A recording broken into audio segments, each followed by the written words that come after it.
जो लोग अपनी जात बरादर के प्रतिशत को लेकर इलेक्शन सियासत कर रहे हैं, क्या वो गलत कर रहे हैं कि सही? हमारा मुल्क जो है वो जमहूरियत का मुल्क है। हमें किसी वो जो कर रहे हैं, मैं पूछ रहा हूँ, जो जात बरादर, कोई भी जात बरादर हो, जात बरादर पर जो सियासत कर रहे हैं और हिंदुस्तानियों और हिंदुस्तान को नज़रअंदाज करके सियासत कर रहे हैं, तो क्या ये इनका इस तरह सियासत करना गलत है या सही?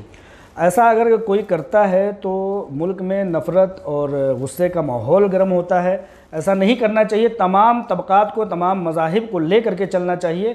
किसी मज़हब, किसी समुदाय को लेकर के सियासत नहीं करना चाहिए। वैसे लोगों की मजबूरी है कि उनके पास काम नहीं है, उनके पास खिदमत नहीं है, तो वो अपने अपने का राग अलाप रहे हैं। लेकिन हर मुल्क का हर फ़र्द तवज्जो का मुस्तहिक है। हर किसी को तवज्जो मिलनी चाहिए, चाहे वो किसी भी तबके से आने वाला हो। आपको दो ऑप्शन दिए जाते हैं, एक चुनना है। अखिलेश यादव और राहुल गांधी जी में दोनों में बेहतर सेकुलर नेता कौन?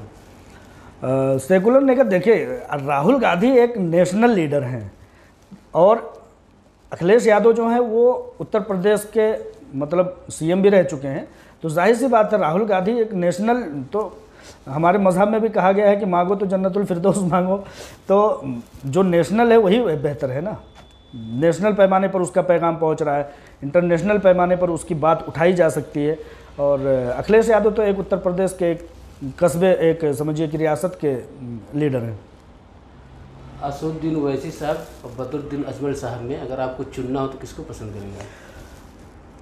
असदुद्दीन ओवैसी साहब ने तफरीक का काम किया है। बदरुद्दीन अजमल साहब ने कभी पूरे मुल्क में जा कर के लोगों को तकसीम करने की कोशिश नहीं की है। तो लिहाजा बदरुद्दीन अजमल साहब के काम काज कितने हैं कितने नहीं हैं, मैं उनको ज़्यादा सराहता हूँ बरवज़ने की असदुद्दीन ओवैसी साहब के। वो नफ़रती बातें ज़्यादा करते हैं, काम कम करते हैं, सिर्फ बयानात से काम लेते हैं। उनके बारे में सिर्फ यही आता है कि वो सिर्फ़ और सिर्फ बोलते हैं, पार्लियामेंट में बोलते हैं। किसी से भी पूछा जाए तो कहते हैं वो बोलते हैं। उनके बोलने दुनिया सुनती है उनको बोलते तो बोलेंगे तो सुनना ही पड़ेगा ना, कान है तो सुनना ही पड़ेगा। लेकिन उस बोलने से कुछ नहीं होता, कुछ काम करके दिखा लीजिए। बदरुद्दीन अजमल साहब सैकड़ों स्कूल चला रहे हैं। असदुद्दीन ओवैसी साहब ने क्या किया? सिवाय तफरीक के, तकसीम के आज तक कुछ किया ही नहीं। तो लिहाजा बदरुद्दीन अजमल साहब मेरी नज़रों में सही हैं कि वो तकसीम नहीं करते, वो काम करते हैं। इंटरनेशनल पैमाने पर उनका बिज़नेस फैला हुआ है, हज़ारों लाखों लोग उनके नीचे जॉब पाते हैं।